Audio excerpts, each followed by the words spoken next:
नमस्कार दोस्तों, पुराण मंथन चैनल में आपका स्वागत है। श्रीमद् भागवत गीता हिंदू धर्म का महत्वपूर्ण ग्रंथ है, जिसमें में भगवान कृष्ण के उन उपदेशों का वर्णन है जो उन्होंने महाभारत युद्ध के समय अर्जुन को दिया था। गीता में दिए उपदेश आज भी उतने ही प्रासंगिक हैं और मनुष्य को जीवन जीने की सही राह दिखाते हैं। माना जाता है कि गीता की बातों का अनुसरण करने से जीवन बदल जाता है और व्यक्ति को हर काम में सफलता मिलती है। आइए जानते हैं श्रीमद् भागवत गीता के उन अनमोल मंत्रों के बारे में जो हमें जीवन की कई अहम बातें बताते हैं। भागवत गीता का मूल सार धार्मिकता और अपने स्वयं के वास्तविक स्व को जानने और समझने की बातों में निहित है। गीता का कहना है कि हम सभी प्राणी दिव्य आत्मा के अंश हैं, इसलिए हमें अपना पूरा जीवन सदाचार यानी वर्चू, कर्तव्य यानी ड्यूटी और करुणा यानी कंपैशन के साथ जीना चाहिए। गीता परमात्मा द्वारा दिया गया वो संग्रह है जो किसी एक धर्म के लिए नहीं बल्कि पूरी मनुष्य जाति के लिए है, पूरी इंसानियत के लिए है, सब आत्माओं के लिए है। क्योंकि ये आत्मा को परमात्मा के बारे में, उसकी सृष्टि के बारे में और सबसे अहम यह उन कायदों के बारे में समझाती है जिनका आत्मा को मनुष्य के रूप में हर हाल में पालन करना होगा, रक्षा करनी होगी और इन्हीं कायदों की बुनियाद पे एक आत्मा को शरीर त्याग करने के बाद परखा जाएगा और इस परीक्षा से पास होने पे हमेशा के लिए इस जन्म और मृत्यु से मुक्ति मिलेगी। परमात्मा भगवद गीता में कहते हैं कि मैं ही सबकी शुरुआत हूँ। मैं शुरू से भी पहले था और सब खत्म होने के बाद भी रहूंगा। सब मुझ में है और मैं सब में हूँ। जो भी तुम छू सकते हो, देख सकते हो, चख सकते हो या सुन सकते, वो सब मैं हूँ। ये नदियाँ, पहाड़, सूरज, ग्रहण, वो चंद्र, वो चमकते सितारे, ये पेड़ पौधों, पंछी सब मैंने बनाए हैं। मैंने ही भगवान, शैतान, राक्षस और इंसान बनाया। मैं सर्वव्यापी हूँ, सब में रहता हूँ। सब मैं हूँ, मैं ही हूँ। मैं ही ब्रह्मा बनकर सब बनाता हूँ और रुद्र बनके सब नष्ट कर देता हूँ। मैं ये सृष्टि यूं ही बनाता और तोड़ता रहूंगा ताकि आत्माओं को मौके मिल सके इस जन्म और मृत्यु से मोक्ष पाने को, हमेशा के लिए परमात्मा के साथ रहने को। भगवद गीता कहती है कि इस सबसे बड़ी परीक्षा के लिए परमात्मा ने प्रकृति का निर्माण 5 तत्व हवा, अग्नि, जल, पृथ्वी और वायु से किया है, जिन्हें हम छू के, चख के, सूंघ के और देख के हम समझ सकते हैं। पर खुद परमात्मा इन 5 इंद्रियों के समझ से बाहर हैं। उन्हें आत्मा इन इंद्रियों से नहीं जान सकती। आत्मा 5 इंद्रियों के साथ वैसे ही है जैसे एक लोहे का रोबोट, जिसे अपने बनाने वाले का कोई पता नहीं। अर्जुन को भी परमात्मा का विराट रूप देखने के लिए भगवान कृष्ण ने दिव्य नेत्र दिए थे। भगवद गीता समझाती है कि आत्मा अजन्मी है। इसे कोई मार नहीं सकता, कोई जला नहीं सकता, डूबा नहीं सकता, काट नहीं सकता। लेकिन आत्मा को परमात्मा के साथ हमेशा रहने के लिए ये परीक्षा रूपी जीवन में बैठना ही पड़ेगा। इस परीक्षा के लिए परमात्मा से बिछड़ के आत्मा को पृथ्वी पे किसी न किसी रूप में जन्म लेना पड़ता है और 88 करोड़ योनियों को जीने और भोगने के बाद एक आत्मा को मनुष्य का शरीर और दिमाग मिलता है। इस सबसे बड़ी मर्यादाओं की परीक्षा में बैठने के लिए हर मनुष्य को इस पूरी परीक्षा के दौरान तरह तरह की अच्छी और बुरी भावनाओं की चक्रव्यूह में अपने ही भाई बहन और मित्रों के साथ डाला जाता है, जिसमें हर आत्मा को अपने अंदर के तामसिक और राजसिक अवगुणों से निकल के सात्विक जीवन में प्रवेश करने के मौके मिलते हैं। हमारे तामसिक गुण वो है जो हमारे अंदर हीन भावना पैदा करके हमें खुद को उदास और नुकसान पहुंचाते हैं और हमारे राजसिक गुण हमें ईर्ष्यालु और लोभी बना के दूसरों के प्रति नुकसान पहुंचा सकते हैं। इस परीक्षा के दौरान हर आत्मा को तामसिक और राजसिक गुणों को खत्म करके अपने सात्विक गुणों से परिचित होना पड़ेगा। सात्विक गुण वो हैं जो आत्मा को अपने आसपास की हर चीज से जोड़े और उन्हें प्यार करना सिखाते हैं। परीक्षा के दौरान हर आत्मा को जीवन के चारों स्तंभ यानी धर्म, अर्थ, काम और मोक्ष का ज्ञान पाके ही मुक्ति मिलती है। यही वो द्वार है जिन्हें समझकर ही आत्मा परमात्मा को समझ सकती है। पहला द्वार धर्म का है और शेर इसका प्रतीक है। धर्म वही है जो गीता में लिखा हुआ है। धर्म वही है जो धारण किया हुआ है, जिसे आपका दिल मानता है। जैसे झूठ नहीं बोलना, चोरी नहीं करना, भगवान का निरादर नहीं करना, दूसरों को नुकसान नहीं देना, यही सब धर्म है। और हर आत्मा को अपने जीवन काल में हर समय धर्म का पालन करना होगा और उसकी रक्षा करनी होगी। दूसरा द्वार अर्थ का है और घोड़ा इसका प्रतीक है।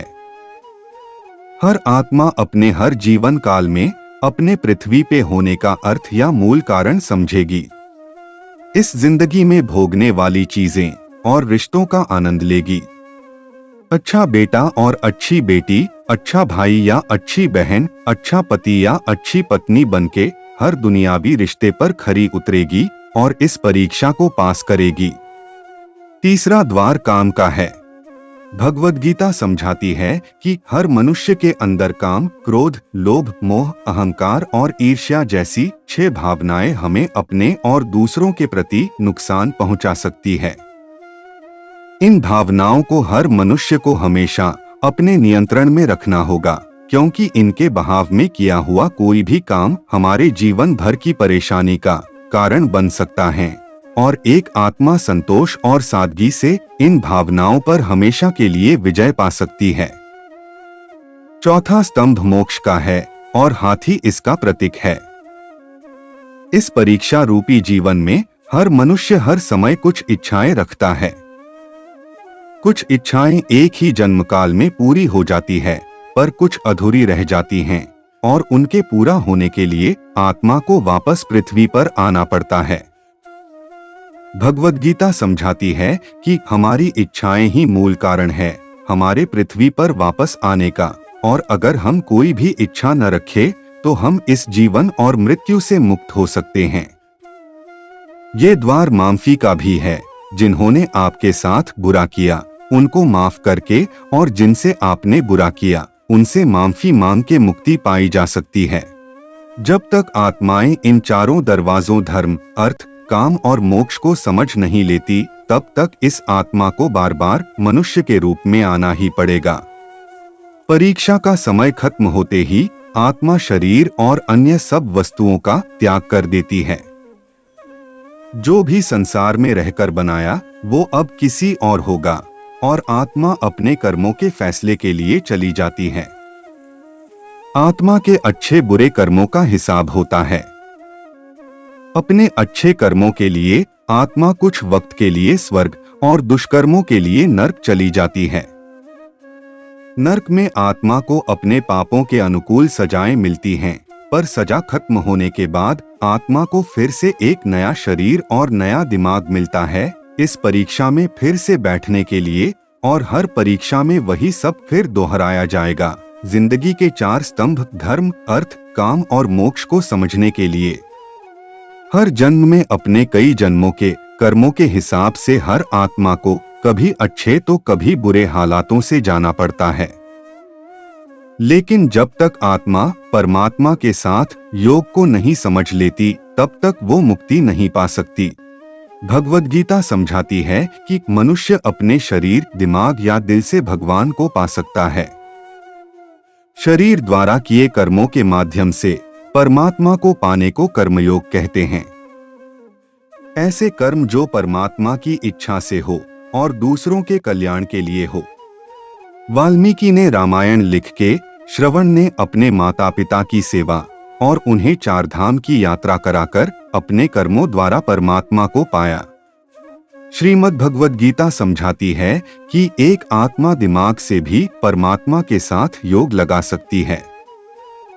इसे राज योग कहते हैं क्योंकि दिमाग या मस्तिष्क सब इंद्रियों का राजा है। एक मनुष्य अपनी आस्था श्वास प्रणाली, अभ्यास, साधना और तपस्या से परमात्मा को इस योग के रास्ते पा लेता है।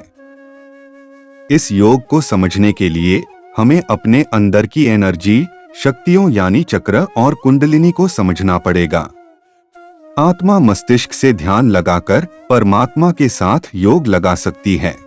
शंकराचार्य, स्वामी परमहंस, स्वामी विवेकानंद और उनके जैसे कई योगी इस योग के रास्ते परमात्मा के साथ संधि लगा पाए।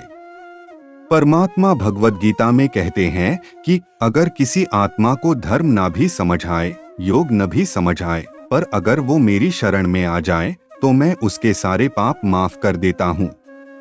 परमात्मा को ऐसी दिल की गहराइयों से पुकार के पाने को भक्ति योग कहते हैं।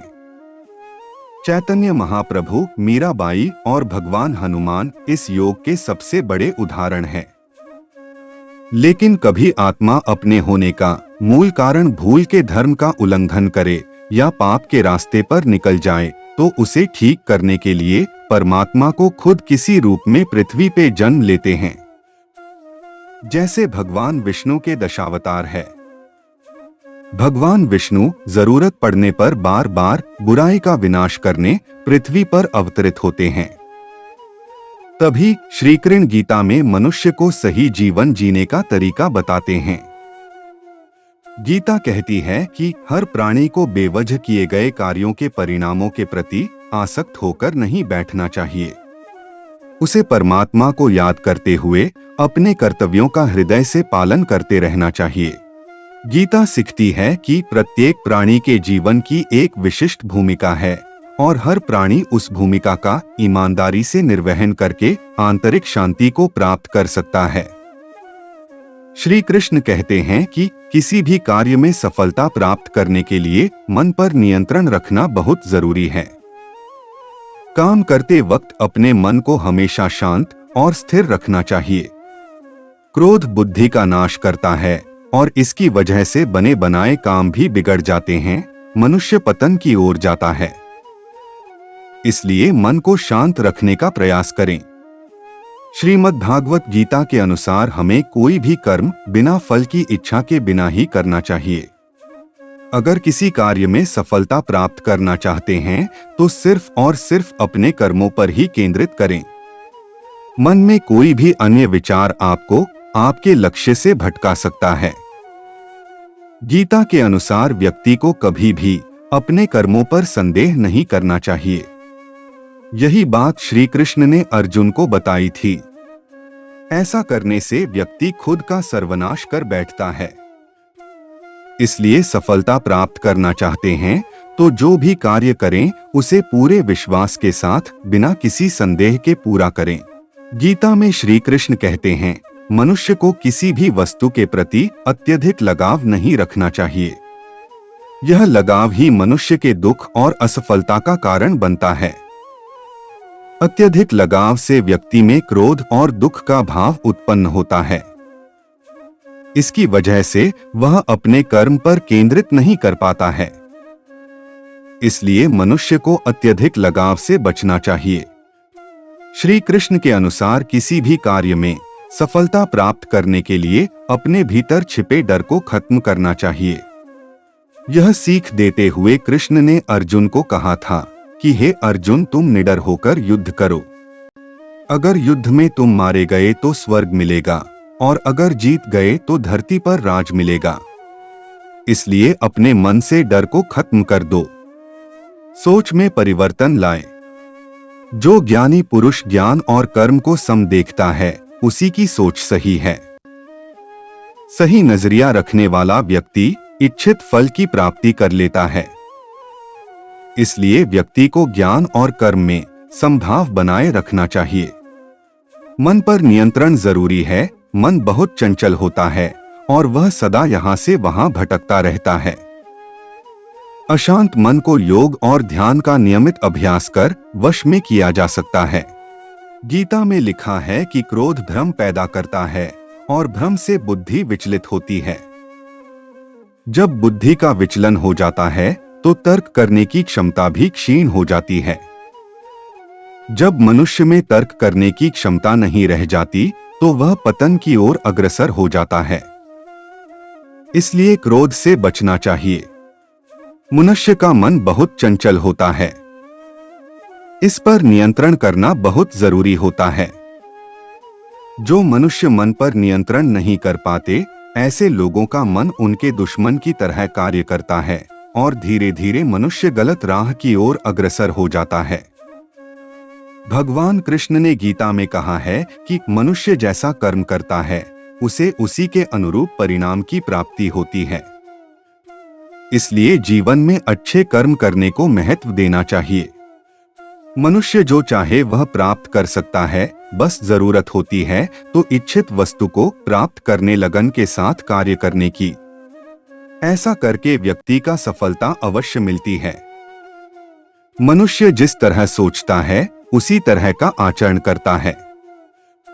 स्वयं के अंदर के विश्वास को जागृत कर सोच में बदलाव ला सकता है, जो उसके जीवन के लिए बेहतर होगा।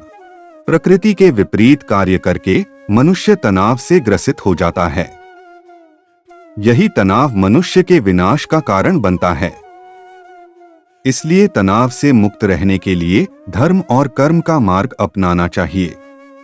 मनुष्य को हर दिन आत्मचिंतन करना चाहिए। आत्मचिंतन से जो ज्ञान प्राप्त होता है, उससे व्यक्ति उसके अंदर छुपे अज्ञान रूपी अंधकार को दूर कर सकता है। अंत में ईश्वर की भक्ति के अलावा जीवन में कुछ भी नहीं है। निस्वार्थ भाव से ईश्वर की भक्ति करना ही सच्ची भक्ति है और यही हमारा परम कर्तव्य है। प्रभु का सच्चा भक्त वही है जो भगवान से ही प्रेम करता है, सच्चे हृदय से उन्हें याद करता है, किंतु उनसे संसार की कोई वस्तु नहीं मांगता। वह प्रभु से कहता है कि हे प्रभु, मुझे सिर्फ आपका प्रेम चाहिए। भक्ति में वो शक्ति है जो पत्थर को भी बना देती है। भगवान इंसानियत का भाव जगाकर इंसान को बना देती है इंसान। जगत के कण कण में भक्ति की असीम शक्ति है। विद्यमान हृदय में बसते ईश्वर जब माता पिता में प्रभु का रूप देखती संतान। मानव जीवन में ईश्वर की भक्ति ही सर्वोपरि है। इस जिंदगी के असली मायने को समझे और परमात्मा के साथ योग लगाए। अगर आपको यह भगवद गीता का सार पसंद आया तो इसे औरों के साथ जरूर शेयर करें, ताकि सब आत्माएं अपने जीवन का उद्देश्य समझे, यहाँ होने का मूल रूप समझ सके और इस जन्म और मृत्यु के चक्र से मुक्ति पाके हमेशा परमात्मा के साथ रह सके। अगर आपको वीडियो पसंद आया है तो चैनल को सब्सक्राइब करें, वीडियो को लाइक और शेयर करें। धन्यवाद। जय श्री कृष्ण।